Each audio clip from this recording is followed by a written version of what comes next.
तो जी हाँ दोस्तों, आज जो बात होगी वो डेली विजर्स को लेकर आज हम यहाँ पर जो बात करने वाले हैं, क्योंकि काफी सारे भाई हमें ये पूछ रहे हैं जो मतलब हमारे डेली विजर्स के द्वारा ये बता दिया गया था कि इनके द्वारा एक बहुत बड़ा प्रोटेस्ट यानी एक बहुत बड़ा मैसिव प्रोटेस्ट जो है वो 10 सितंबर की अगर हम बात करें तो 10 सितंबर को जो है वो हमारे डेली विजर्स की तरफ से एक मैसिव प्रोटेस्ट जो है वो होने वाला था।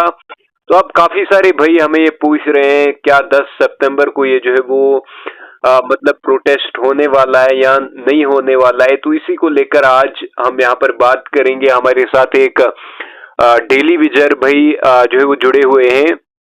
तो भाई सबसे पहले आपका वेलकम।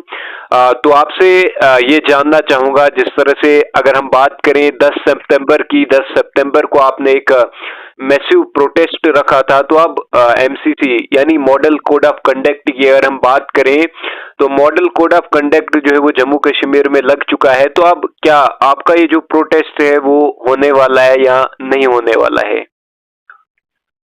सबसे पहले आपका और आपके चैनल का धन्यवाद। जी, आपका भी बहुत बहुत धन्यवाद। तो आपके चैनल के माध्यम से मैं यही बताना चाहता हूँ, जैसा कि आपने कहा कि जो हमारी 10 सितंबर की कॉल थी जी बड़े प्रोटेस्ट की, जी। इस सरकार को जगाने के लिए नींद से हम्म। और इस सरकार के बहरे कानों में आवाज पहुंचाने के लिए जो हमारे प्रोटेस्ट की कॉल थी। जी। बहरहाल एमसीसी को देखते हुए हम लोगों की कोर कमेटी ने बैठकर उसको पोस्टपोन कर दिया है। यानी पोस्टपोन हो चुका है। जी, जी। क्योंकि आपको पता ही है कि हम लोग जो भी करते हैं कानून के दायरे में रहकर करते हैं। हम्म। बिल्कुल। तो जो कॉन्स्टिट्यूशन और लॉ है वो यही कहता है कि during model code of conduct हम लोग कोई धरना प्रदर्शन नहीं कर सकते, हम्म। भीड़ इकट्ठी नहीं कर सकते।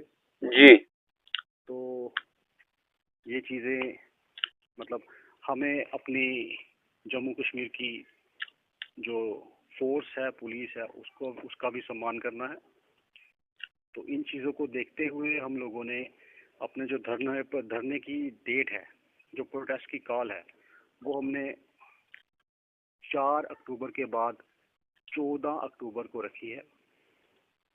जी। जी, यानी अब जो 10। कि हम्म। जी, जो 10 को कि आपने जो है पोस्टपोन किया है, अब ये 14 अक्टूबर को ये आपकी जी, तरफ से जो 14 है वो अक्टूबर को रिजल्ट के बाद और उसके बाद मतलब रिजल्ट के 10 दिन के बाद हमने ये प्रोग्राम रखा है, ताकि हम लोगों को उम्मीद है कि 14 तक कोई ना कोई सरकार रिफॉर्म हो जाएगी जी जम्मू कश्मीर में।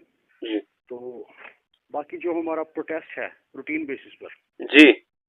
वो चलता रहेगा। हमने ये प्रोटेस्ट कॉल ऑफ नहीं किया है, लेकिन जी जो बड़े प्रोटेस्ट की कॉल थी जिसमें हमारे मजदूर भाई डिस्ट्रिक्ट डिवीजनों से आते हैं, दूर जी। दराज इलाकों से आते हैं और जम्मू में इकट्ठा होकर अपना रोष प्रदर्शन करते हैं, उस बड़ी कॉल को हमने ये सिक्योरिटी रीजन की वजह से थोड़ा आगे कर दिया है, ताकि उस टाइम तक सरकार भी बन जाए जी और हम लोग किसी पर्टिकुलर सरकार से बात कर सकें, जो हमारे मसले मसाइल हैं उनको हल करने की बात कर सके। जी, जी। तो भाई आपसे ये भी जानना चाहूंगा, जिस तरह से अगर हम सरकार की बात करें, सरकार जैसे ही जम्मू कश्मीर में जो है वो रिफॉर्म होती है, उसके बाद अगर आपके मसले मसाइल या अगर आपको सरकार के द्वारा कोई आश्वासन जो है वो दिया जाता है, तो क्या आपका जो वो प्रोटेस्ट जो आपकी तरफ से एक मैसिव प्रोटेस्ट, चाहे हम जम्मू की बात करें या कश्मीर की बात करें, तो ये जो आपकी तरफ से एक मैसिव प्रोटेस्ट होने वाला है, क्या फिर ये प्रोटेस्ट होगा या नहीं होगा? सर बात करूँ तो ये प्रोटेस्ट जो 14 तारीख का है वो होगा ही होगा, जी क्योंकि अगर तब तक हमारी बातें ना मानी गई, क्योंकि नई सरकार रिफॉर्म होगी तो उनके पास बहानेबाजी बहुत होगी। जी। तो जो जो 14 अक्टूबर का हमारा 2024 का प्रोग्राम है ये होगा ही होगा। लेकिन हम्म। अगर इसके बाद भी आनाकानी हुई, हम्म। जैसे कि अभी आपने इनके मैनिफेस्टोज देखे हैं तो इन सरकार जितनी भी पार्टीज हैं उन्होंने यही बोला है कि हम इनका काम फर्स्ट कैबिनेट में करेंगे। बिल्कुल। जैसे ही हमारी सरकार का गठन होगा हम इनका काम कर देंगे। तो अगर ये सरकारें मतलब जो पार्टीज जब सरकार के फॉर्म में आएंगी, अगर तो ये अपने वादों पर खरा उतरते हैं, वेल एंड गुड। अदरवाइज ये जो 14 का प्रोटेस्ट है ये कंटिन्यू चलेगा और हो सकता है ये टिल जस्टिस चले, क्योंकि आपको पता होगा, याद होगा जब हमने 22 जून 2022 को ये प्रोटेस्ट शुरू किए थे, तो उसके बाद हमारे मैसिव प्रोटेस्ट दिन रात के चले थे। जी बिल्कुल जी, डे नाइट के प्रोग्राम चले थे। तो हो सकता है अगर इन सरकार ने आनाकानी की तो हो सकता है ये प्रोटेस्ट उस तरफ मुड़ जाएं। जी। तो फिर मतलब नई सरकार के लिए उसकी साख बचाना बहुत मुश्किल हो जाएगा।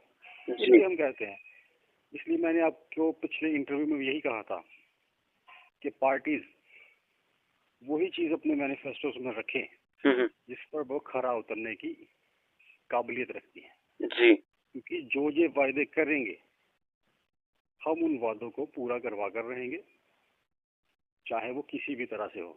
ये मैंने आपको पहले ही बताया था। जी। और ये जो हमारे प्रोटेस्ट की कॉल है वो हमने सिक्योरिटी रीजन की वजह से और अपने जम्मू कश्मीर की पुलिस का सम्मान करते हुए उसको आगे किया, एक्सटेंड किया। जी। तो आपसे भाई ये भी जानना चाहूंगा, जिस तरह से अगर हम अलग अलग पॉलिटिकल पार्टीज की बात करें, अलग अलग पॉलिटिकल लीडर्स की बात करें, इस समय हर एक जो है वो, अगर हम पॉलिटिकल पार्टी की बात करें, हर एक पॉलिटिकल पार्टी की बात करें, हर एक पॉलिटिकल लीडर की बात करें, हर एक के मुंह पर डेली विजर्स का नाम जो है वो आ रहा है। तो क्या आपको लगता है कि जिस तरह से हर एक पॉलिटिकल लीडर यहाँ पर जो है बात कर रहे हैं कि डेली विजर्स को यहाँ पर परमानेंट किया जाएगा, और कई सारी पार्टीज ने आपको जो है वो, जिस तरह से अगर हम रूलिंग पार्टी की बात करें, आपको आश्वासन भी जो है वो मिले, तो क्या आपको लगता है कि ये अब जो हर एक पॉलिटिकल पार्टी इस समय जो है वो आपका नाम ले रही है, आपके नाम पर ये जो है वो ये कह रही है कि मतलब इनको जो है परमानेंट किया जाएगा, क्या ऐसा है कि मतलब आप जो है वो इनको जो है सपोर्ट करोगे? क्या मतलब आप मतलब जिस तरह से ये सोच रहे हैं कि हाँ ये जो है वो हर एक डेली विजर हमें जो है इस समय वोट करेगा, तो इन पॉलिटिकल पार्टीज के लिए आपका जो है वो क्या कुछ संदेश रहेगा? सबसे पहले बात मैं करूंगा, आपने जो कहा कि पार्टीज को सपोर्ट करने की। जी सर, मैं सीधा साफ स्पष्ट करता हूँ, इस बार पार्टीज को सपोर्ट नहीं होगा, कैंडिडेट को सपोर्ट होगा। जी। सबसे पहली बात, क्योंकि कैंडिडेट वो होगा जो हमारी बीच में से निकलेगा, हमारी मतलब कॉन्स्टिट्यूंसी से निकलेगा। जी। और वो होगा जो हमारी बातों को आगे असेंबली तक लेके जाएगा, जी, सरकार के सामने रखेगा। इस बार की जो वोटिंग होगी वो कैंडिडेट के फेवर में होगी। मैं सीधा क्लियर करना चाहता हूँ, हम किसी पार्टी के साथ नहीं है। जी। हम लोगों को उम्मीद सभी से है। जी। उम्मीद रखनी पड़ती है। लेकिन आप कहें कि विश्वास हमें किसी पर नहीं है अभी, क्योंकि आपको पता है पिछले 25-30 साल से हम धोखे पे धोखा खाते आ रहे हैं। ज्यादातर पिछले 10 साल से हमें हर रोज हर मिनट धोखा ही मिला है। झूठे आश्वासन मिले हैं, लॉलीपॉप्स मिले हैं, और उसी लॉलीपॉप्स के चलते हमारा जो सिस्टम है वो बिगड़ चुका है। जी। हमारे घर के हालात खराब हो गए। तो हम लोग विश्वास किसी पर नहीं करते, लेकिन उम्मीद रखते हैं। जी। क्योंकि उम्मीद हमें हर एक पार्टी से रखनी पड़ेगी जो भी सरकार रिफॉर्म करती है। जी। जी। और जिस तरह से अगर हम एलजी प्रशासन की बात करें, उनकी पावर्स को यहाँ पर जो है वो डबल कर दिया गया है, तो कहीं ना कहीं एलजी प्रशासन ने भी आपकी जो है बात की थी, ये कहा था कि जितने भी ये जो डेली विजर्स हैं इनकी मांगे जो है वो जायज है, इनके मसले मसाइल जो है वो हल हो जाएंगे यहाँ पर जम्मू कश्मीर में। लेकिन तब से लेकर आज तक उन्होंने मतलब कोई भी मसले मसाइल की यहाँ पर हमारे डेली विजर्स के साथ इवन उन्होंने मीटिंग भी जो है वो नहीं की। तो इसको लेकर आप क्या कुछ कहेंगे? सर, इस पर मैं यही कहना चाहता हूँ, एलजी साहब की पावर्स आप डबल कीजिए, ट्रिपल कीजिए, उसको मल्टीप्लाई 10 कीजिए, उसका बेनिफिट हमको नहीं मिला, तो हमें उनकी पावर्स का कोई फायदा नहीं। जी।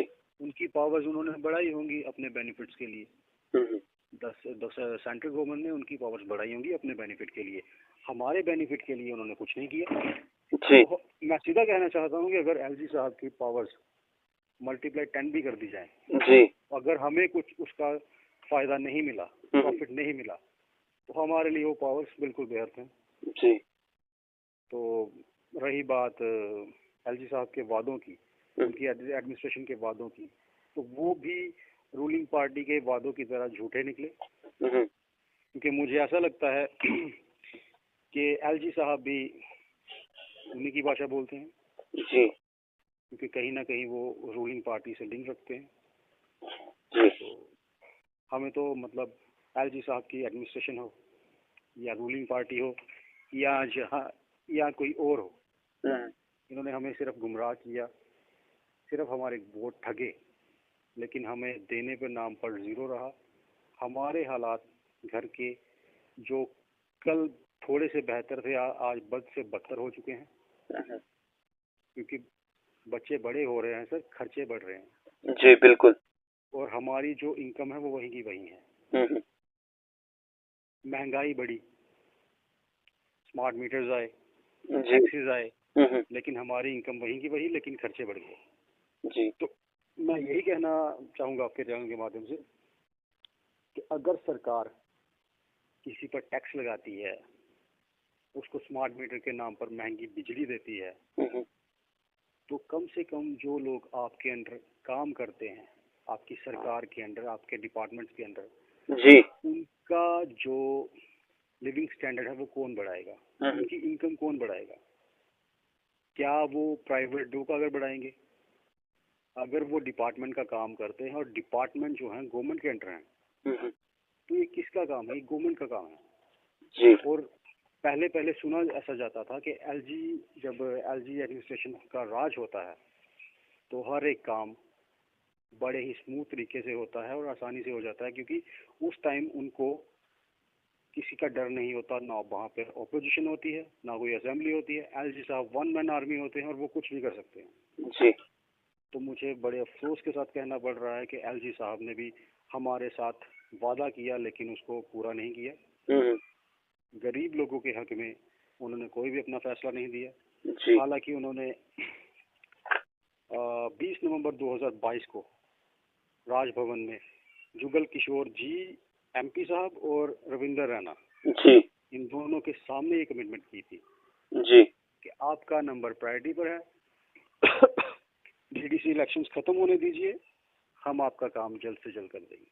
उस बात को करे हुए भी अब 4 साल के ऊपर वक्त हो चुका है। तो आप खुद 2 साल के ऊपर वक्त हो चुका है, तो आप खुद हिसाब लगा सकते हैं किस हालात से हम गुजर रहे हैं। जी। जहां हम अपनी तकलीफ किसी को बता तो सकते हैं, लेकिन उसका हल नहीं निकलता। तो लास्ट पर आपका जो हमारे यहाँ पर जम्मू कश्मीर के डेली विजर्स अलग अलग डिपार्टमेंट्स में काम कर रहे हैं, तो उनके लिए आपका क्या कुछ जो है वो लास्ट पर संदेश रहेगा? डेली विजर्स के लिए मेरा एक ही संदेश रहता है हर बार। जी। फर्स्टली, यूनाइटेड हो जाएं, चाहे आप किसी भी डिपार्टमेंट से लिंक रखते हैं। जी। यूनाइटेड हो जाएं, क्योंकि आपका और हमारा और सबका जो मोटिव है वो एक ही है, जी। अपने बच्चों का फ्यूचर स्पॉइल होने से बचाना। जी। और अपना जो हक जो पिछले 30 साल से रुका पड़ा है, जी। उसको लेना, अपनी रेगुलराइजेशन पॉलिसी लेना, अपनी जो 80 महीने की पेंडिंग वेजेस कर दी गई हैं उसको रिलीज करवाना। जी। और हमने जो आपके चैनल के माध्यम से बहुत बार कहा मैंने कि गवर्नमेंट अगर कहती है कि हमारे ऊपर ये इतना बर्डन एक टाइम में हम नहीं कर सकते, तो हमने ये भी आपके चैनल के माध्यम से कहा कि गवर्नमेंट उसको एक फेस मैनर में करना शुरू करे। और जो पहले फेज के मतलब क्राइटेरिया में नहीं आएंगे लोग, उनके लिए minimum wages act as per Delhi UT लाएं, ताकि उनको भी 20-22 हज़ार वेजेस मिल सके, तनख्वाह मिल सके, जिससे उनके घर का गुजारा भी अच्छी तरह चलना शुरू हो जाए। जी। मगर कुछ तो करें, कम से कम पेंडिंग वेजेस तो रिलीज करवा देते आप। जी। जो चीजें हमने अर्न की हैं, जिसका हमने काम किया है, जब एक मजदूर काम करता है, अगर उसको उसकी दिहाड़ी ही नहीं मिलेगी तो वो अपने घर को क्या चलाएगा। जी। अगर आज की डेट में सपोज कीजिए, मैं अपने सीनियर्स की और अपनी बात करता हूँ, अप्रोक्सीमेटली 4-4 लाख हमारा पेंडिंग है। जी। तो 4 लाख रुपए एक रकम है हमारे लिए, हम गरीब लोगों के लिए एक बहुत बड़ी रकम है। जी। अगर वो 4 लाख हमें 1-2 में मिल जाए तो हम अपने घर मतलब अपनी वाइफ को या घर वालों को कोई छोटा सा बिजनेस स्टार्ट करके देंगे, जिससे हमारी इनकम थोड़ी बढ़ जाएगी। जी। अगर आप महंगाई कर रहे हो तो सरवाइव करने के लिए तरीके भी तो दें। जी। क्योंकि महंगाई करना सरकार के हाथ में है, ये तो आप मानते हो। जी। और इनकम बढ़ाना भी सरकार के हाथ में है। लेकिन आप महंगाई पे महंगाई किए जा रहे हो, लेकिन इनकम बढ़ाने के नाम पर आपके कान पर जूं तक नहीं रेंगती। जी। तो मैं वहीं पर दोबारा फिर से आपके क्वेश्चन बताता हूँ कि डेली वेजर भाइयों के लिए मेरा यही संदेश रहेगा कि एकजुट हो जाएं, अपने हक की आवाज उठाएं, और ये चीजें भूल जाएं कि आपको रूलिंग पार्टी आपके फेवर में है। रूलिंग पार्टी ने बिल्कुल आपको संक्षिप्त रूप से बता दिया कि रूलिंग पार्टी डेली वेजर के हक में नहीं है। जी। क्योंकि अगर रूलिंग पार्टी डेली वेजर के हक में होती तो इलेक्शन से पहले ज्यादा नहीं तो आपकी जो पेंडिंग वेजेस है वो रिलीज होती। जी। जहाँ आपके लिए minimum wages as per Delhi UT आता, 18-20 हज़ार की आपकी इनकम बन जाती। जी। लेकिन रूलिंग पार्टी ने इन दोनों स्टेप्स पर अपना कदम नहीं बढ़ाया। इसका मतलब आप खुद ही हिसाब लगा सकते हो। जी। तो बाकी वोटिंग है, सोच समझ कर कीजिए, वो मैं आपके चैनल के माध्यम से कहना चाहता हूँ। वोट आपका अधिकार है, अपना मत दीजिए, मतदान कीजिए, लेकिन इस बार सोच समझ कर कीजिए कि उसको वोट कीजिए जो गरीबों को गरीबी रेखा से बाहर निकाल सके, आपको आपकी पेंडिंग वेजेस दे सके। जो आपके दो SRO 64 और SRO 520 जो होल्ड कर दिए गए, जो उन SROs को अनहोल्ड करके फिर से स्टार्ट करके आपकी रेगुलर पॉलिसी शुरू कर सके, उस सरकार को लाएं। और उस सरकार को लाएं जो आपके बच्चों का फ्यूचर स्पॉइल होने से बचाए, आपके घर में खाने की व्यवस्था करे, आपकी थाली में रोटी लाए, आपके माँ बाप का जो मेडिकल है वो सिक्योर करे, और आपकी डेली वेजर की लाइफ सिक्योर करे। जी। तो शुक्रिया भाई हमसे बात करने के लिए। आपका भी शुक्रिया मनीष जी। जी।